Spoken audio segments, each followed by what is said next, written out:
Senza Angela e Luciana Giussani, il fumetto italiano non avrebbe mai avuto la fortuna di conoscere le gesta di Diabolik, il ladro spietato e geniale a cui entrambi dedicarono tutta la loro vita professionale. Angela 1928-1987, Luciana 1934-2001.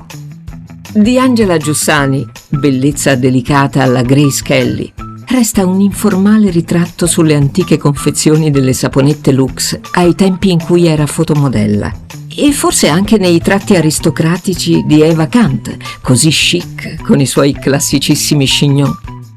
Anche se Angela è stata decisamente più spavalda della sua creatura, temperamento maschile, una passione per le macchine sportive e per gli aerei. Di tutt'altra pasta sua sorella Luciana, dolce, perfino timida. Milanesi di zona magenta, famiglia borghese e scuole dalle Orsoline. Insieme viaggiano ogni volta che possono e ricevono amici nella bella casa che dividono con la madre. Il 1 novembre 1962, neofite nel mondo dei fumetti, pensando a Lupin, Rocambole e Fantomas, mettono al mondo Diabolik, personaggio che piacerà anche a Buzzati e a Visconti.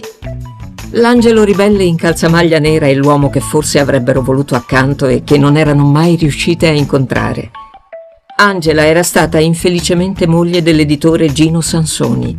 Luciana non si era sposata mai. Un solo grande amore, si dice, in tempo di guerra, finito male. Fisico scultoreo, virile ma senza macismi, sguardo azzurro alla Robert Taylor, tanto amato al cinema. Diabolik è un criminale gentiluomo, di temperamento anarcoide, sensibilissimo verso la bionda compagna. Mai una scena di sesso, solo baci cinematografici. Antieroe forte e gentile, violento ma non privo di morale. Niente droga né commercio di armi, mai un sopruso ai danni dei più deboli, animali compresi. Più francese che americano, Diabolik si muove perennemente inseguito dal poliziotto Ginko, suo alter ego eticamente corretto, tra Clairville, cittadina immaginaria dalle atmosfere provenzali, e Genf, posto di mare e di profumo marsigliese. Le sorelle Giussani amarono Diabolik come nessun altro, quasi maternamente, come si può amare un figlio amante, lavorando in simbiosi giorno e notte a ogni storia. Anche 2 mesi di gestazione per volta, con una femminile e meticolosa attenzione ai risvolti psicologici e alle dinamiche relazionali, quasi biografe di un personaggio vivo, affidandosi invece a collaboratori uomini e con un maschio senso dell'azione per escogitare trucchi ingegnosi e soluzioni spettacolari alla James Bond, eroe coevo da cui Diabolik si vanta di non aver mai copiato nulla. Le celebri maschere, evoluzioni delle romantiche barbe finte di Fantomas, sono una sua dotazione originale. Lo scrittore Alberto Ongaro, ingaggiato per una breve collaborazione, ricorda di aver tra l'altro suggerito il trucco delle ventose per scalare un grattacielo. Parla delle Giussani come di 2 vere gentildonne, con un sottile sense of humor, misurate, molto milanesi, refrattarie a ogni esibizionismo, infaticabili lavoratrici e terribilmente bene. E racconta di quando le accompagnò a Roma da Dino De Laurentiis, che da Diabolik voleva trarre un film, e di come loro si scandalizzarono perché lui le ricevette con i piedi sulla scrivania.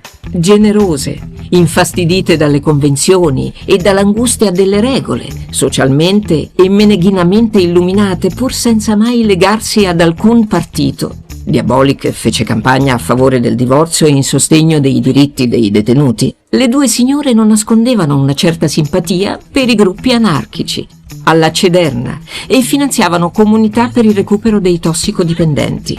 Chiamate più volte in tribunale a rendere conto delle malefatte di quel loro figliolo scapestrato, accusato alternativamente di essere troppo di destra o troppo di sinistra, Angela e Luciana non tradirono mai l'impianto quasi filantropico degli inizi. L'idea era di dare qualcosa da leggere in treno a tutti quei pendolari che vedevano ogni sera partire dalle ferrovie nord per Seregno o Saronno, di offrire loro un intreccio fantastico che per una mezz'ora li portasse via dalla fatica della catena o dal logorio degli uffici. Dopo il primo numero, vennero dei lettori a suonare timidamente alla porta della casa editrice per avere notizie del secondo.